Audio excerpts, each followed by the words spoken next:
Halo teman pemilih, gimana nih kabarnya? Semoga selalu sehat ya. Anda bersama kami di siaran perdana podcast KPU Donggala, Mari Ngopi, membahas demokrasi, ngobrolin pemilu dan pemilihan. Tepuk tangan dulu dong.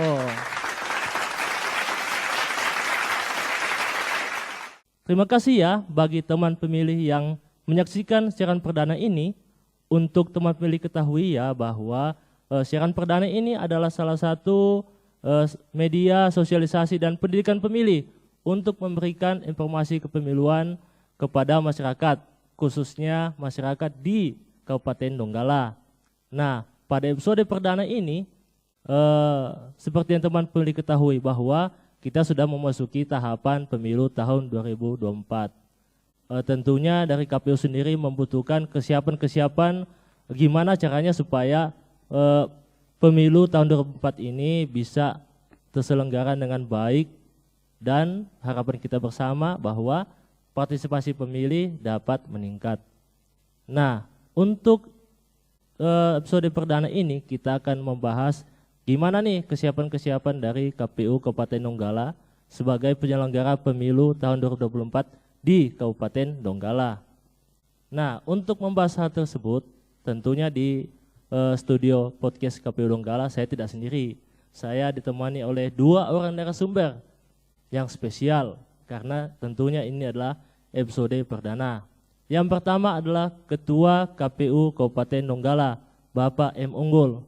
Gimana nih kabarnya Pak? Alhamdulillah kabar sangat baik.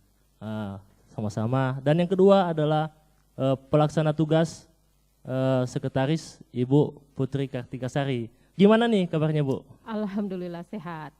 Baik, kita langsung saja untuk diskusi berbincang bersama dua orang narasumber kita. Gini Pak, kan saat ini kita sudah masuk dalam tahapan pemilu tahun 2024. Dari KPU Kabupaten Donggala sendiri, gimana nih kesiapan-kesiapannya dalam mensukseskan menghadapi tahapan pemilu tahun 2024? Terima kasih sudah diundang di podcast perdana Mari Ngopi.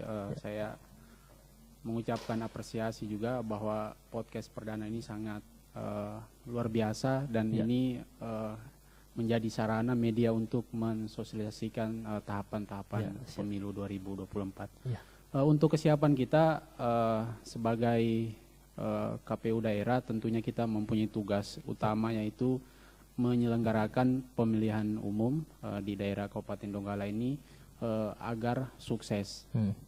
Sehingga di persiapan ini yang kami lakukan untuk ada lima hal ya yang kita siapkan. Yang pertama terkait anggaran yang dialokasikan di kita ini tidak ada masalah. Semua terdistribusi dari APBN sehingga penguatan pada kesiapan kita di anggaran ini yaitu pengendalian internal kita yaitu penguatan SPIP. Kemudian yang kedua terkait kesiapan kita di aspek regulasi. Regulasi yang sekarang ini sudah sangat kuat ya untuk menopang KPU dalam melaksanakan tugas-tugas. Namun di kita sendiri dalam persiapan ini sudah melakukan pemetaan regulasi yang mempunyai dampak atau punya potensi masalah. Dalam arti dilakukan mitigasi sehingga ketika terjadi persoalan di dalam tahapan sudah bisa langsung dilakukan problem solving dengan cepat dan tepat. Kemudian aspek ketiga tentunya kesiapan kita di SDM. SDM ini kita sudah sangat kuat, baik itu dari ASN dan PPNP nanti mungkin akan diulas lebih dalam oleh narasumber yang satu kita terkait SDM ini. Namun penguatan-penguatan di SDM ini baik penguatan regulasinya, kemudian penguatan kelembagaannya sudah dilakukan secara internal. Termasuk pembuatan SOP. Ini penting kita lakukan. Kenapa? Karena kita inginkan pekerjaan itu berbatas waktu. Jadi itu bagian dari disiplin. Kemudian yang keempat terkait stakeholder kita. Ya, Jadi membangun hubungan kerjasama itu penting karena namanya pesta demokrasi pasti melibatkan orang banyak. Sehingga kita perlu bermitra dengan baik dengan stakeholder atau bahasa PKPU itu pemangku kepentingan. Nah, misalnya kita selalu bermitra dengan Bawaslu, kemudian dengan kepolisian dalam hal pengamanan. Itu sudah kita lakukan secara intens, termasuk pemerintah daerah sebagai pemangku kepentingan di daerah. Dan yang terakhir tentunya terkait infrastruktur. Kita di KPU Kabupaten Donggala ini sudah menyiapkan semua infrastruktur, termasuk layanan permintaan informasi itu kita siapkan.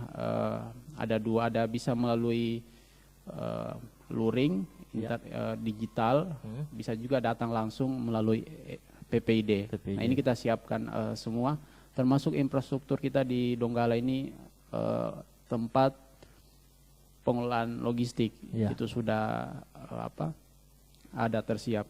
Saya kira itu 5 aspek yang mungkin kita sudah siapkan secara matang dan akurat sehingga tujuan untuk mensukseskan pemilu di Kabupaten Donggala ini bisa tercapai. Karena KPU ini, terutama KPU daerah sebagai eksekutor KPU pusat, sehingga kita mampu mengelola semua kepentingan pihak-pihak, termasuk kepentingan peserta pemilu, pemilih dan stakeholder. Artinya KPU dalam hal ini siap 100%. Saya kira itu. Baik. Kalau untuk Ibu Sekretaris sendiri, gimana nih kesiapan dari sekretariat dalam memfasilitasi komisioner untuk menghadapi tahapan pemilu 2024? Ya, terima kasih. Sebelumnya saya ucapkan terima kasih juga sudah diundang jadi narasumber di podcast perdana KPU Kabupaten Donggala. Saya pikir ini langkah yang sangat baik. Tadi betul disampaikan oleh Pak Ketua, ini sebagai sarana untuk kita menginformasikan kepada teman pemilih maupun masyarakat apa saja informasi pemilu yang bisa disampaikan melalui podcast ini. Baik, tadi pertanyaan dari host, bagaimana kesiapan sekretariat. Kalau saya membahas dulu tantangannya kita, sekretariat ataupun KPU. Ada 4 poin yang bisa saya sampaikan terkait tantangan yang akan dihadapi oleh sekretariat KPU Kabupaten Donggala. Pertama itu kita di masalah SDM. SDM ini tentunya di bagaimana SDM di KPU Kabupaten Donggala bisa mengimplementasikan semua tahapan-tahapan pemilu secara baik. Kemudian pengetahuan tentang tata kelola pemilu itu sendiri. Yang ketiga adalah masalah anggaran dan kemudian ada sarana IT. Itu adalah tantangan, tetapi di KPU Kabupaten Donggala sendiri 4 masalah atau 4 tantangan yang akan kita hadapi itu kita sudah membuat peta resiko atau seperti apa nanti kita bisa meminimalisir 4 tantangan tadi. Pertama tadi misalkan tadi disebutkan masalah SDM. Kalau di KPU Kabupaten Donggala itu kita sudah membuat beberapa bintek secara internal, penguatan kompetensi secara internal di SDM yang terdapat di KPU Kabupaten Donggala. Kemudian masalah tata kelola pemilu ini tidak bisa kita pungkiri bahwa tidak semua orang bisa, bukan bisa ya, belum semua memahami tentang tata kelola pemilu. Tetapi kemarin kita sudah mengikuti latihan dasar. Dan itu diikuti oleh semua ASN se-Sulawesi Tengah. Ini merupakan istilahnya langkah yang baik bagaimana supaya menguatkan lagi kompetensi ASN di Sekretariat KPU untuk lebih mendalami lagi atau lebih memahami lagi tentang tugasnya. Bagaimana melaksanakan tahapan pemilu tentunya dengan pengetahuan di tata kelola pemilu itu sendiri. Kemudian terkait anggaran. alhamdulillah anggaran untuk sampai saat ini kita belum ada masalah. Karena memang KPU sudah mengalokasikan anggaran sedemikian jumlahnya untuk pelaksanaan tahapan pemilu. Tentunya saja ini sudah diperhitungkan oleh KPU RI masalah anggaran untuk pelaksanaannya. Kemudian sarana IT. Sarana IT ini bisa dilihat dari kita melaksanakan podcast. Alhamdulillah, walaupun dalam kata sarana IT kita mungkin masih standar, tetapi alhamdulillah kita bisa memaksimalkan bagaimana sarana IT ini tidak menjadi penghalang kita untuk melaksanakan tahapan-tahapan yang akan kita laksanakan. Mungkin itu yang bisa saya sampaikan. Kalau tadi dari segi tantangan-tantangan, tapi kalau sekretariat ini kan ada di dalamnya SDM, kemudian ada sarana prasarana. Nah, mungkin teman pemilih ingin mengetahui juga gimana nih kesiapan dari KPU, dari sekretariat tentang persoalan sarana prasarana ataupun SDM, gimana nih kesiapannya? Ya, kalau untuk sarana prasarana, alhamdulillah walaupun masih yang seadanya, tetapi kita kembali lagi bahwa walaupun dengan sarana prasarana yang seadanya, kalau namanya tugas dan tanggung jawab apapun itu kita harus laksanakan. Nah, ini mindset yang seperti ini yang kita tanamkan kepada teman-teman sekretariat di KPU Donggala, bahwa kita ini bertugas melaksanakan tanggung jawab atas nama lembaga. Bahwa kita di sini menerima gaji, menerima honorarium otomatis walaupun dengan sarana prasarana yang seadanya, tetapi tanggung jawab itu harus tetap dilaksanakan. Oke, siap. Kemudian saya bergeser kembali ke Ketua KPU. Gimana nih Pak tantangan yang dihadapi oleh KPU Donggala di dalam melaksanakan pemilu tahun 2004? Ya, oke. Berbicara tantangan memang sangat kompleks ya, karena kita juga pernah melaksanakan di tahun 2019 itu juga penuh tantangan yang luar biasa. Banyak pengalaman.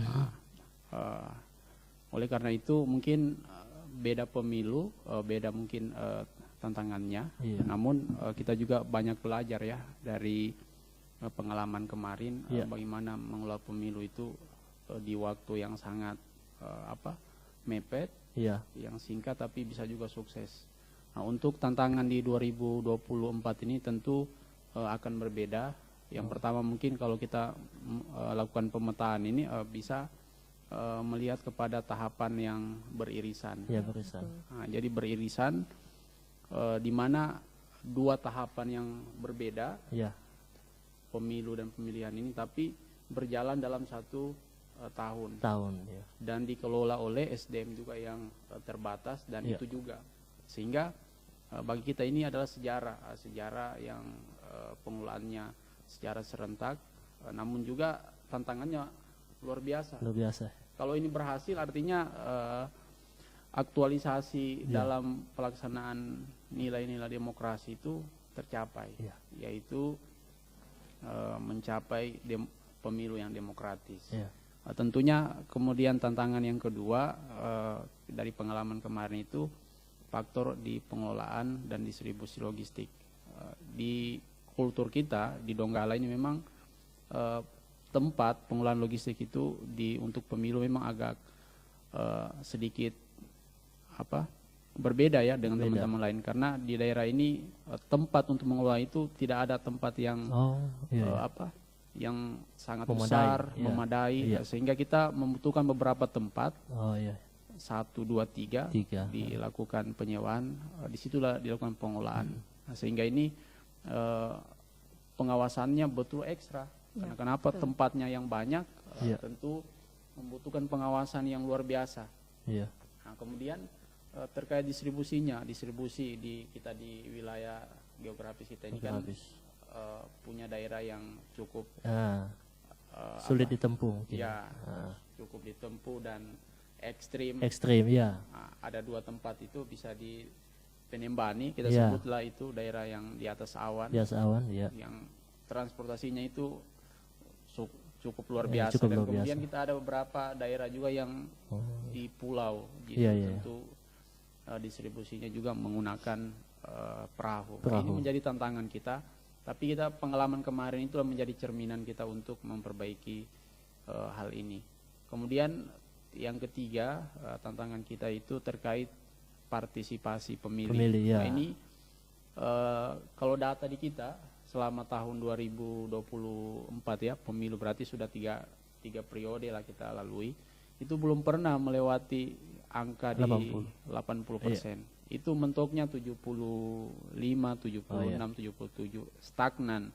Nah, sehingga ini menjadi tantangan kita, bagaimana partisipasi ini bisa di angka 80%. Nah, karena dari beberapa kajian yang dilakukan, memang salah satu faktor ya bahwa partisipasi itu rendah bisa dari faktor ekonomi. Dalam arti banyak warga kita di Kabupaten Donggala ini merantau, dan ini sudah pernah ditulis oleh pimpinan kita Pak Ketua Tanwir almarhum terkait dampak perantau terhadap partisipasi. Ternyata di lokusnya di Donggala itu betul-betul kajiannya seperti itu.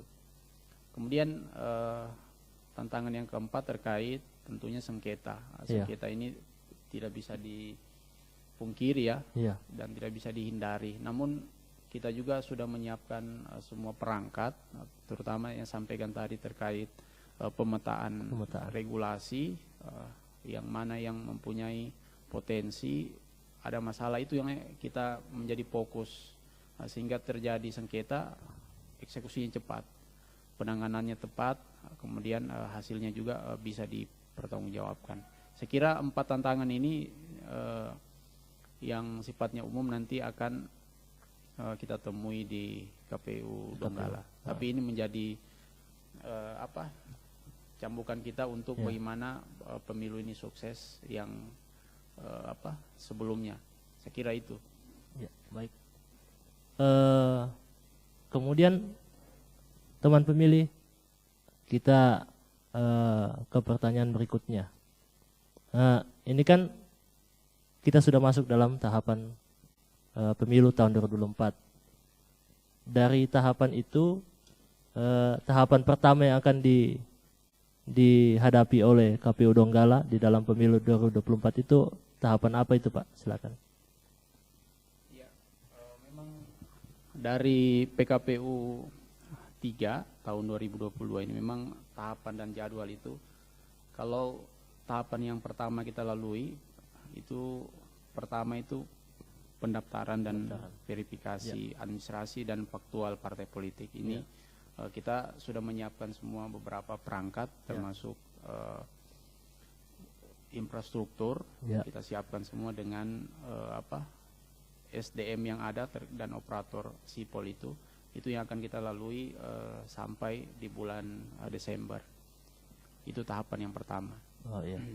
Kemudian mungkin teman pemilih ingin tahu juga, Pak, gimana nih di dalam tahapan pertama itu peran dari masyarakat, peran dari pemilih, gimana caranya pemilih ini bisa ikut berpartisipasi di dalam mensukseskan tahapan pertama itu, tahapan pendaftaran pemilih tadi, terhadap pendaftaran partai politik tadi seperti yang Bapak sampaikan. Ya.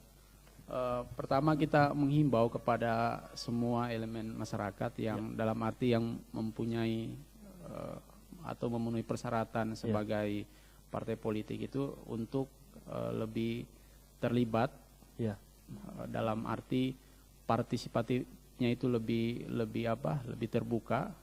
Misalnya terkait adanya verifikasi faktual yang dilakukan oleh KPU, kita berharap masyarakat ketika ditemui itu bisa berkata apa adanya, berkata jujur terkait misalnya namanya ada dalam keanggotaan partai politik, itu disampaikan dengan apa adanya saja. Nah, itu bagian dari keterbukaan dan keterlibatan masyarakat dalam tahapan verifikasi partai politik. Saya kira itu kita mengharapkan. Ya, baik. Sebelum kita menutup podcast perdana KPU Donggala. Pertanyaan terakhir Pak, atau mungkin dari Ibu, apa ada pesan-pesan yang bisa disampaikan oleh narasumber kepada teman pemilih di dalam hal gimana nih menghadapi tahapan pemilu 2024? Ya, pesan-pesan dari kami, saya sebagai Ketua KPU Kabupaten Donggala berpesan kepada teman-teman